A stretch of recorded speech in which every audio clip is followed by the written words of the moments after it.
Oh, Mr. Code, you were able to find our old Christmas tree. Does it still work? Well, we're about to find out. There's no plugs in here, so I had to tap the other end of the extension cord directly into one of the reactors. That doesn't seem safe. Oh, come on, it'll be fine. Now to plug the other end into the Christmas tree and voila.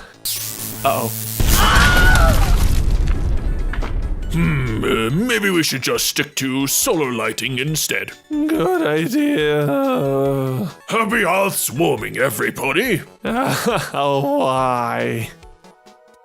'Tis the winter season once again, and we delve into another holiday special in Equestria. Everything is all well and good in Ponyville until the Flim Flam brothers come in to shove commercialism down the good citizens' throats with their latest endeavor. The previous holiday special, for the most part, did a great job at satirizing classic Christmas stories, mocking the obvious flaws of the original tales, all the while providing some good humor and diverse art styles. This year's holiday special also covers and satirizes the usual gamut of holiday topics, including, like I said, commercialism, belief, and of course, family. Twilight and Applejack were the perfect pair to focus on to counter these sales ponies. With AJ's stubbornness and deep-rooted family ties, and Twilight's over-anxiety and propensity for using rationale and logic to prove her point. And it's almost immediate how much of an eerily accurate reflection this comic is on society, with stores setting up holiday decor early, like even right after Halloween/Nightmare Night, and everyone flocking for the latest craze just to throw their bits at the hottest trend. No, I'm serious. Shut up and take my money! And the aspect that perfectly captures the sensationalism that we still see around today around Christmas time is the marketing ploy Flim Flam have created